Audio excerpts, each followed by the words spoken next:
বাংলাদেশ বিমানের যেটা নিয়মিত ফ্লাইট, যেটা কমার্শিয়াল ফ্লাইট, সেটাতেই উনি আসছেন এবং সেটা ল্যান্ডিং টাইমটা 11:55 ঢাকা বিমানবন্দরে, 12টাই বলতে পারি আমরা সিকিউরিটি টিমের প্রধান সহ ব্রিগেডিয়ার সান সহ সরেজমিনে বিমানবন্দরে যেখানে তিনি অবতরণ করবেন সেই জায়গা থেকে কিভাবে কোথায় বসবেন এবং গাড়িতে উঠবেন এবং সমস্ত রাস্তা যে দিক দিয়ে উনি এবার কেয়ার হসপিটালে যাবেন, ওখান থেকে বাসায় আসবেন এবং অন্যান্য অনুষ্ঠান আমরা যেটা করতে চাচ্ছি সেটা সময় মতো আপনাদেরকে জানাবো।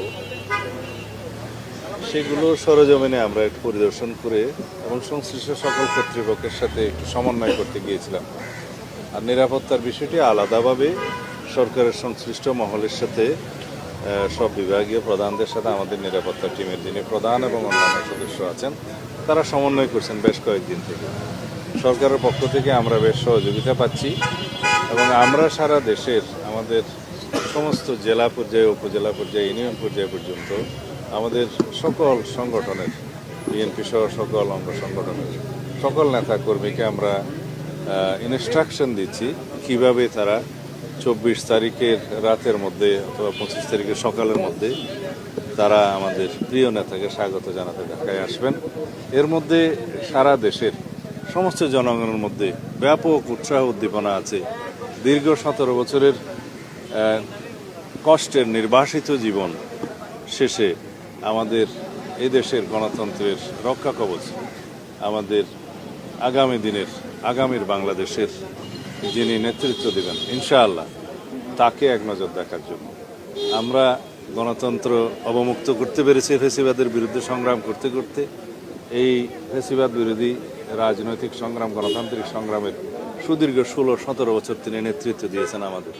তো সুতরাং আমরা চাই যেন তার এই ঐতিহাসিক প্রত্যাবর্তন যেন বিগত 55 বছরের ইতিহাসে যেভাবে যা কিছু দৃষ্টান্ত হয়েছে তাকে ছাড়িয়ে যায় এবং আগামী 55 বছরের ইতিহাসও যেন সেরকম কোনো ঐতিহাসিক ঘটনা না হয়, সেরকম একটা আমরা স্মরণীয় করে রাখার জন্যই আমাদের সমস্ত আয়োজন হচ্ছে।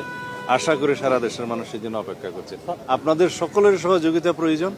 আমরা সময় মতো দেশের সকল media, electronic, print media, online media সহ সকলের সাথে এবং বিদেশি মিডিয়াও যারা এখানে কর্মরত আছে, কার্যকর আছে, তাদের সকলের সাথে কথা বলবো। আপনারা জানতে পারবেন। আমরা একটু নকশাগুলো চূড়ান্ত করি। বাংলাদেশ বিমানের যেটা নিয়মিত ফ্লাইট, যেটা কমার্শিয়াল ফ্লাইট, সেটাতেই উনি আসছেন এবং সেটা ল্যান্ডিং টাইমটা 11:55 ঢাকা বিমানবন্দরে, 12টাই বলতে পারি আমরা। সংবর্ধনা 300 ফিটে দেওয়া হবে এমন একটা নিউজ আমরা জায়গাগুলো দেখছি, যেহেতু বাংলাদেশের জনগণ তাকে এক নজর দেখার জন্য উদ্গ্রীব হয়ে আছে, উন্মুখ হয়ে আছে এবং তার দুটো কথা শোনার জন্য উন্মুখ হয়ে আছে। সেই জন্য আমরা ব্যবস্থা করার চেষ্টা করছি কোন জায়গায় হলে সেটা ভালো হয় এবং আমরা সেটাকে অ্যাকোমোডেট করতে পারবো, সবাইকে আসতে পারবো, জনদুর্ভোগ যাতে না হয়, সব কিছু বিবেচনায় আমরা জায়গাগুলো পরিদর্শন করছি। আপনারা জানতে পারবেন।